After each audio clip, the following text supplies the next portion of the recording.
Rehana Krishnan, a mother of 2 kids, somehow cracked CSIR-NET with the help of Biotecnika 5 years ago.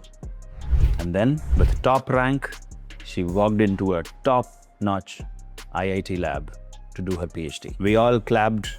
Everybody was so happy, including her family. 2 days ago, Rehana Krishnan gave me a call and told me a story which is unbelievable. The dark truth of Indian academic research. I'm not making this video for views. I'm making this video to tell you the plight of not just Rehana Krishnan, but my another student, Piyush Gupta, phrased a similar story in the month of February. He took a train from Himachal Pradesh to Bengaluru, reached to me, said, "Sir, either you help me or I'll commit suicide." I was taken aback. First was Piyush Gupta, then Rehana Krishnan. Why would these bright children, researchers of our country, taking extreme steps of leaving PhD midway, or what is really broken or wrong with our institution, the research, academic research in our country? I'm going to highlight the complete real picture and then the solution as well, because I believe solution is always on the other side of the tunnel, but somebody is not showing it or somebody is not going towards it. Like all coaching institutions, everybody claps. Yes, very good. Congratulations, we have a topper.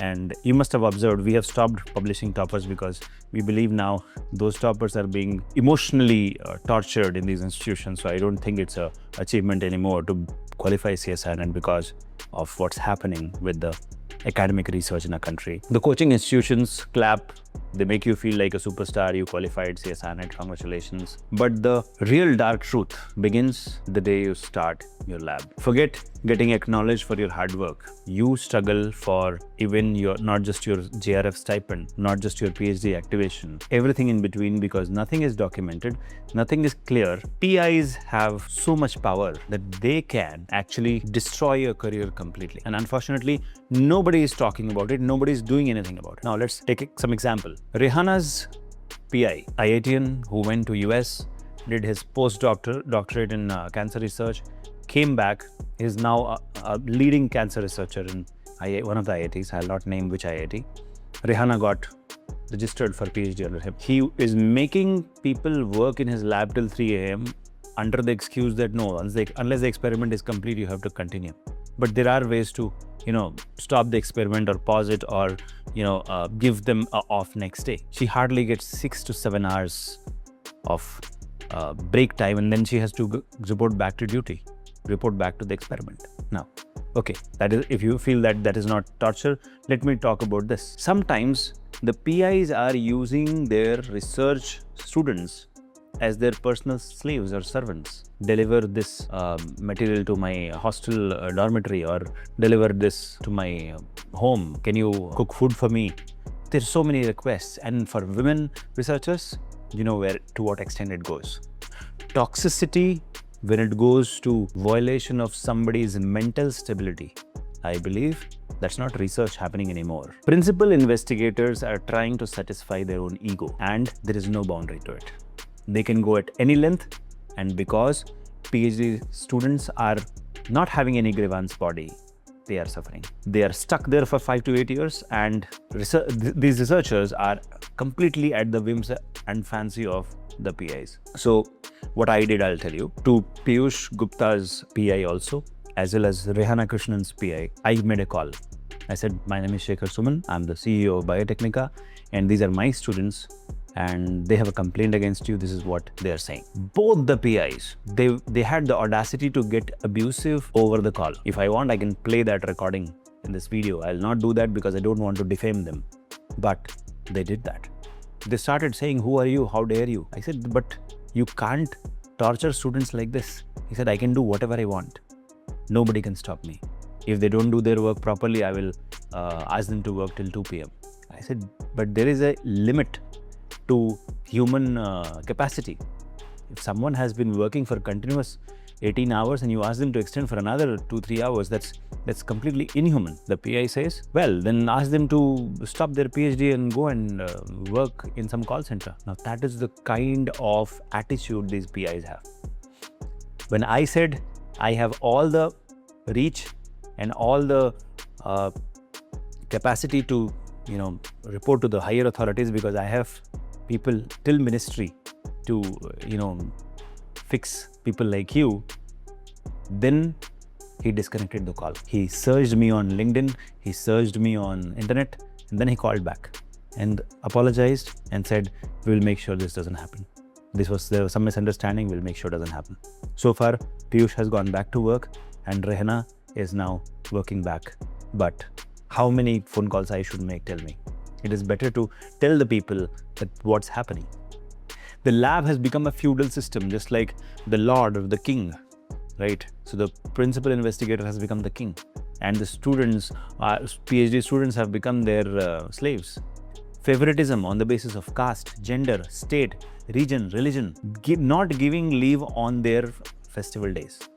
Now, forget Eid for Hare Krishnan or Holi for Piyush Gupta. It is told that, either you celebrate Holi or you do PhD, both can't happen. But one day leave for the child to go and meet his parents, how is it unjustified? Now, let's look at the place where it gets toxic.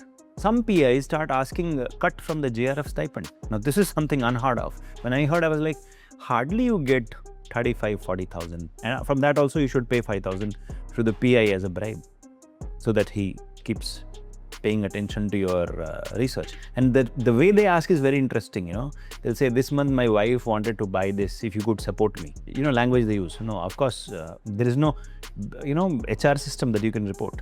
Correct. So labs are becoming a playground of harassment, which actually should have been a playground of science. There is no work-life balance. Forget balance, there is no boundary. And this has led to increased suicides, increased number of people leaving PhD midway. But here is something which you have to know. How to address this kind of people. And that's exactly I told Rehna. And that's exactly I told Piyush, and that's exactly I'm telling you guys. If you are stuck with a toxic PI, know that no toxic principal investigator can define your life. Yes, he cannot. Now, what are the grievance bodies you have to know? Okay, but you should also know that sometimes filing a grievance can also go south. You might lose your PhD, no problem, it's okay. But not raising the voice against people who are harassing you is wrong. Somebody else will be harassed. The next generation will be harassed if you do not take action today. So never ever. So, this begins from the first day actually. You have to be a professional, okay? So document every meeting with your PI in your lab notebook, okay? And send a summary of that as an email to him. So create a digital trail. Always, all conversation should be via email because only email is a legal proof in court. Another thing, if he is chatting with you on WhatsApp, make sure that you are taking screenshot of objectionable chats because he can delete it also, right? Sometimes nowadays in WhatsApp, they can send you a different way of WhatsApp where you cannot take a screenshot. But if that is constantly happening, take another phone and take a photo. Create enough proof because when you will file a complaint in grievance body, only these proof will work. And if the grievance body doesn't work, you can always go to social media and post this, and that will help you. Never be afraid of pointing out a person who is not helping the next generation grow. What Piyush did, what Rehna did, I would say they ran away. That was weak. Now, of course, they didn't have a video like this, but you should not run away. You should face, okay? Rehna and Piyush had a direct contact with me and I knew them. I directly spoke to the PIs. I, kind of threatened them and then they, have mellowed down with them. But, it can happen again to them, right? So that is what I told them also. Sometimes the PIs will praise you publicly, destroy you in private, or destroy you publicly and praise you in public. Document that. Send an email that I didn't like it. Never work with a PI who just gives you vague answers. Like, this is not good enough. He should exactly point out what is the problem. So just saying good enough is a harassment because you didn't say what exactly is wrong with my thesis or my reports. Now, how do I change it? Now, if any PI is taking months together to review your work and then blames you that you submitted it late, that's why it got delayed. You know what's happening. Anybody who is comparing you constantly with others or they're comparing you with ex-students or, some good other student, you know what's happening.